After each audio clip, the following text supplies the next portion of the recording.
भजो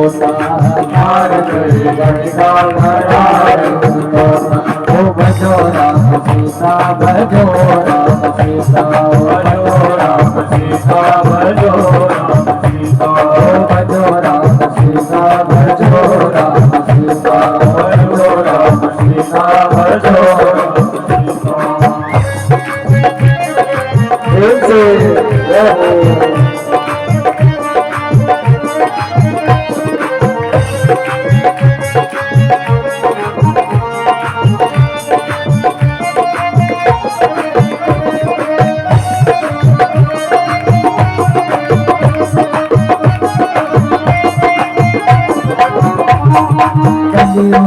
केवल नाम अधरा कलियुग केवल नाम अधरा कलियुग केवल नाम अधरा कलियुग केवल नाम अधरा सिमर सिमर नर उतरहि पारा सिमर सिमर नर उतरहि पारा सिमर सिमर नर उतरहि पारा सिमर सिमर नर उतरहि पारा भजे राम हर जाए भरोसा भजे राम रन जाए भरोसा ओ भजो राम सीता भजो राम सीता भजो राम सीता भजो राम सीता ओ भजो राम सीता भजो राम।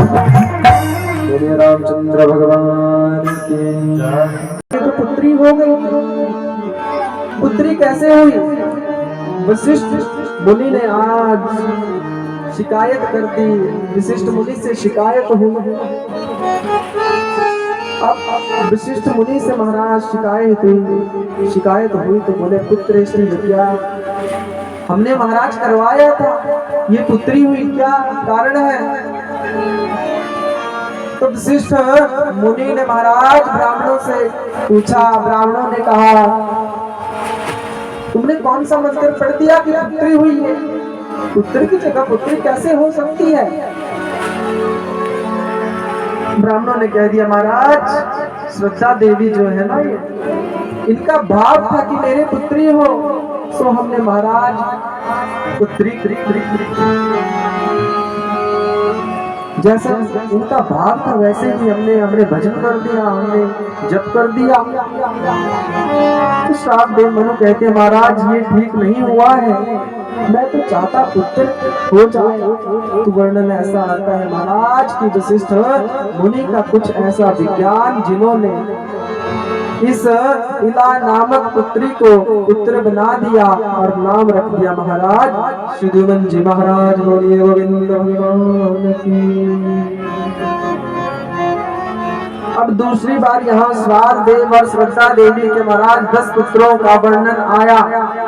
सबसे बड़े पुत्र का नाम बोले इक्ष्वाकु, फिर दूसरे पे मृग, तीसरे पे शेषी और चौथे पे धृष्ट, फिर करुष, नविष्यन, त्रिशक, नभग और कवि। ये बोले 10 पुत्र हुए महाराज। अब यहाँ पर इन 10 राजाओं का बड़े विस्तार से वर्णन आया है महाराज, परंतु जिस राजा के घर में ना मेरे प्रभु ने जन्म लिया है हम उसी ही गाथा को आगे करेंगे महाराज। प्रेम से बोलो जय श्री कृष्ण। जो बोले भगवान के उच्च कोटि के परम भक्त हुए हैं महाराज। एकादशी का व्रत करते थे। एक बार दुर्वासा ऋषि ने इनकी परीक्षा ली। जब महाराज परीक्षा ले रहे थे तो दुर्वासा ऋषि को भी इनकी परीक्षा लेना बोले बहुत भारी पड़ी। इन्हीं के पावन वंश में आ गए महाराज कौन? युवनाश्व हुए। युवनाश्व के पुत्र बोले मानधाता। मानधाता के पुत्र कौन है? मानधाता के पुत्र है महाराज सत्यव्रत। और सत्यव्रत के पुत्र कौन है? सत्यव्रत के पुत्र है महाराज हरिश्चंद्र। बोलिए गोविंद भगवान की। अब हरिश्चंद्र के पावन वंश में आगे चलकर के महाराज कौन हुए? बोले रोहित। रोहित के आगे कौन हुए? बोले चंपक। और इन्हीं के पावन वंश में चलकर आगे बोले बाहु को हुए। बाहु के पुत्र कौन हुए आगे? बहुत विस्तार है महाराज इन कथाओं को, अगर एक एक को चरित्र लगे बताने तब तो पता नहीं कितनी सदियां बीत जाए। सच्ची बात है ये। तो महाराज यहाँ बाहु के पुत्र आगे कौन हुए? बोले सगर। सगर के बोले 60,000 पुत्रों का वर्णन आया है। एक बार बोले सगर जी धरती पर अश्वमेध यज्ञ कर रहे थे, तो अश्वमेध का घोड़ा बोले इंद्र देवता ने चुरा लिया। अब इंद्र देवता ने उसे चुराया तो क्या हुआ? कपिल मुनि के आश्रम के पास बांध दिया। महाराज सगर ने अपने 60,000 पुत्रों को कहा, बेटा मेरा घोड़ा गुम हो गया है, उसे ढूंढोगे जाकर क्या? बोले हाँ पिताश्री हम जाते हैं। तो 60,000 पुत्र घोड़ा ढूंढते ढूंढते आज कपिल मुनि के आश्रम पर महाराज जा पहुंचे। तो क्या देखा? वहां पे देखा कि घोड़ा बंधा पड़ा हुआ है और महाराज इन्होंने सीधे ही कपिल मुनि को गालियां देने शुरू कर दी। न कुछ भी नहीं पूछा। अरे देखो इस ढोंगी को देखो, आंखें बंद करके बैठा है, अरे अपने आप को बड़ा तपस्वी मान रहा है। कपिल मुनि को क्रोध आया और क्रोध की अग्नि के द्वारा आज 60 के 60,000 पुत्रों को भस्म कर दिया जाता है। बोलिए गोविंद भगवान की। चंद्रमा से चंद्रवंश की उत्पत्ति हुई, चंद्रवंश चला चंद्रमा से ही। फिर बोले चंद्रमा के पुत्र बुध और बुध के पुत्र पुरुरवा, और पुरुरवा के पुत्र महाराज आगे चल करके बोले ये आदि राजाओं का वर्णन आया है। जिस आदि राजाओं का यहाँ पर आगे महाराज वर्णन आया है। इन्हीं के पावन वंश में महाराज आगे कौन हुए? यदु हुए। यदु के सूरसेन हुए और सूरसेन के वंश, सूरसेन के पुत्र बोले कौन? वसुदेव के पुत्र आगे कौन हुए? सभी को पता है। बोलिए गोविंद भगवान की जय। बोले श्री कृष्ण चंद्र भगवान जी का जन्म हुआ। तब यहाँ पर श्री कृष्ण जी की कथा को प्रारंभ करी गई। जब ये कथा कहने लगे कि वसुदेव के पुत्र वासुदेव कृष्ण हुए, तो परीक्षित कहते हैं महाराज जब मेरे इष्ट देव की कथा आई तो आपने मेरी कथा को एकदम से ही खत्म कर दिया। हे प्रभु कथा को विस्तार से कहो कि भगवान का जन्म कैसे हुआ, कब हुआ, कहाँ हुआ?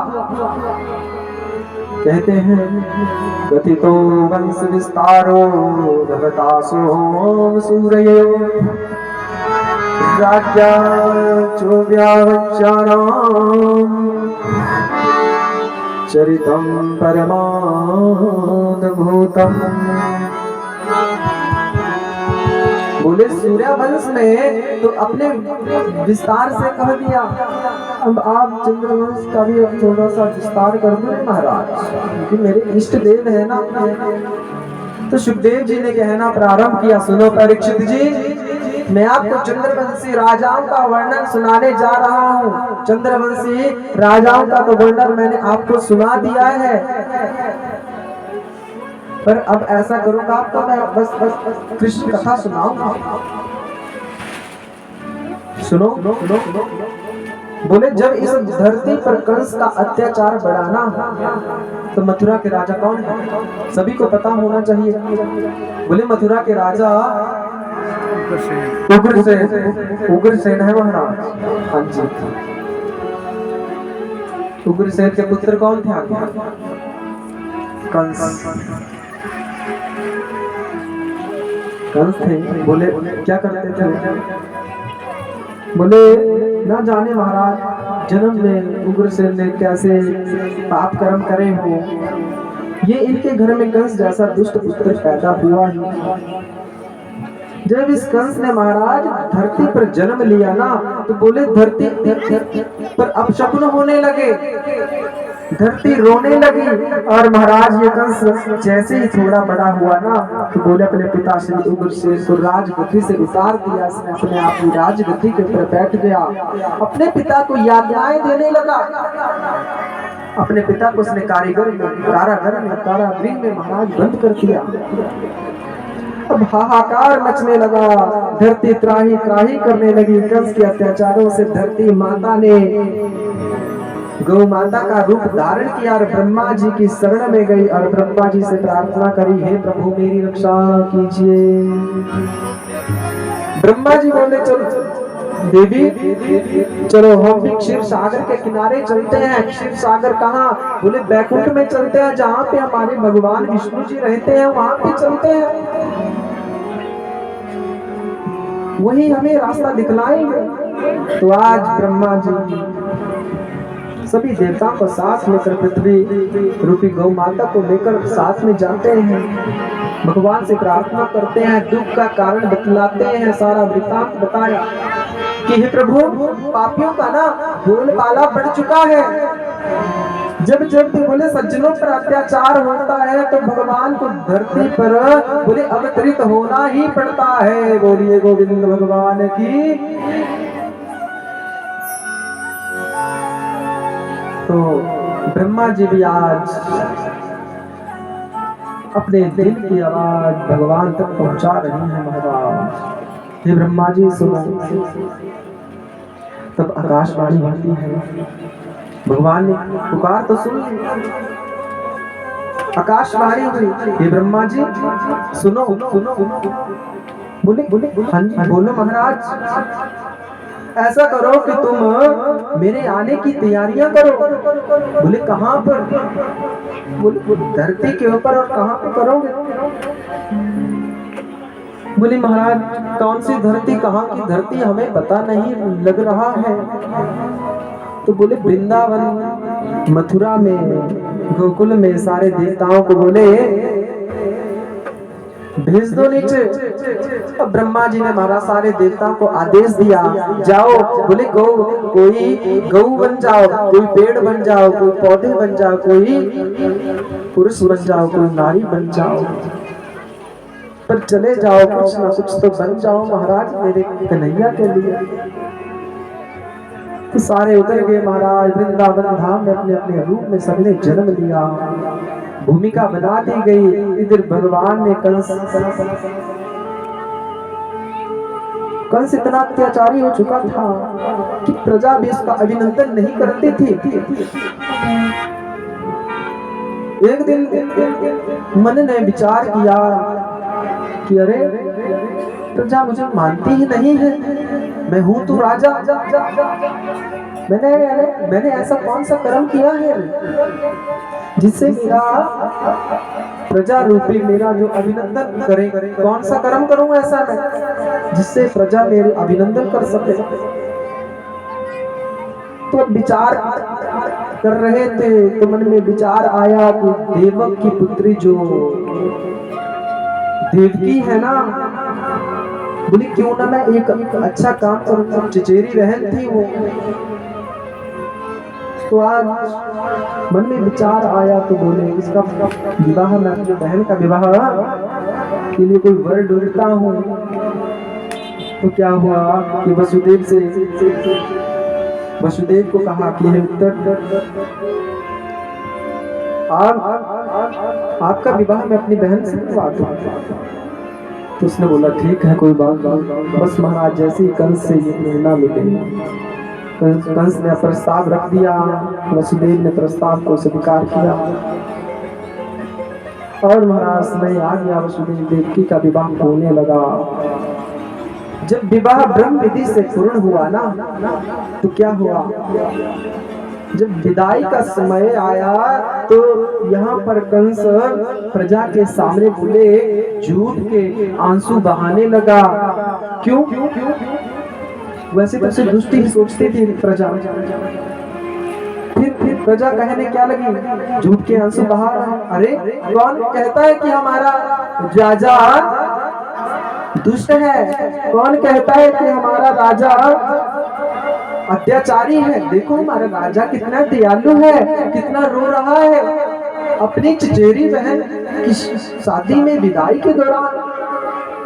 कंस देख रहा है प्रजा का रुझान, मेरे को लग रहा है अच्छा है रे। जब महाराज जैसा मैंने सोचा था वैसा ही हुआ। अब क्या हुआ कि अब महाराज विदाई हुई तो कंस ने अब अपनी बहन की विदाई को बोला कि सभा के बीच में घोषणा कर दी कि बहन को मैं ही अपने रथ पर बैठा करके ले जाऊं, छोड़ूंगा, मैं ही छोड़ूंगा घर। और अब कंस वसुदेव देवकी को अपने रथ पर बैठाता है और अपने आप रथ हाँकने लग जाता है। महाराज अब देवताओं ने सोचा कि अगर कंस ऐसा नाटक करता रहा तो इसके पाप का घड़ा जल्दी नहीं भरेगा, इसीलिए कुछ हमें ही ऐसा कर्म करना पड़ेगा, ऐसा ही काम करना पड़ेगा जिससे इसके पाप का घड़ा जल्दी भर जाए। बोलिए गोविंद भगवान की। अब महाराज जैसे ही आते रास्ते में रथ पहुंचा तो आकाशवाणी ही अस्या स्वामस्तमो गर्भो हंताया सेवदो।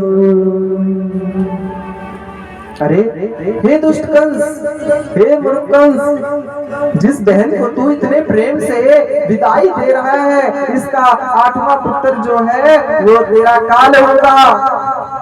बस इतना कहना था कि कंस आग बबूला हो गया। बोले अच्छा मेरा काल। अब महाराज कंस के हाथों में घोड़े की लगाम छूटी और म्यान से तलवार निकाली और देवकी माता को आज बालों से पकड़ा मारने के लिए तैयार ही हो गया।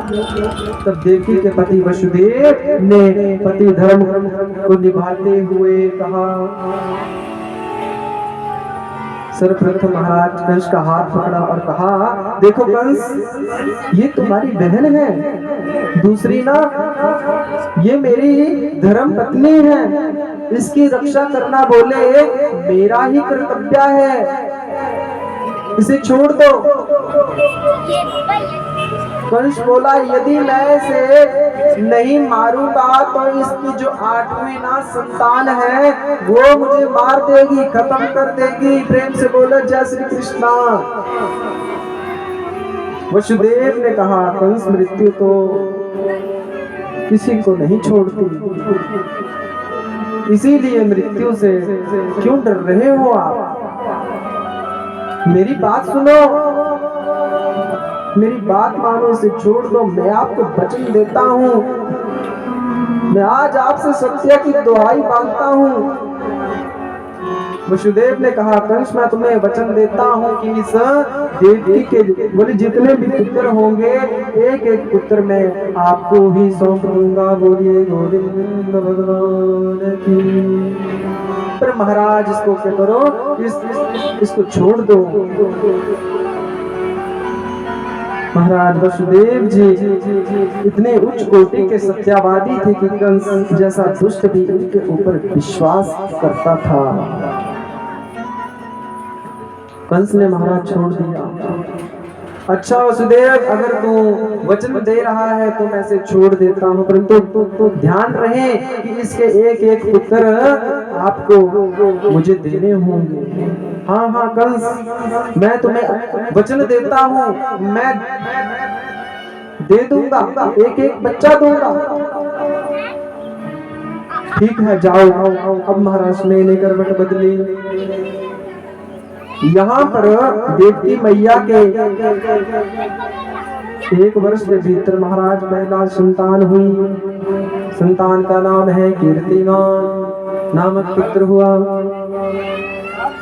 वसुदेव ने महाराज वचन दिया था कि बालक का जन्म होगा तब मैं आपके पास छोड़ूंगा। आज उनका अपना वचन पूरा करने के लिए वो कंस के पास ले गए।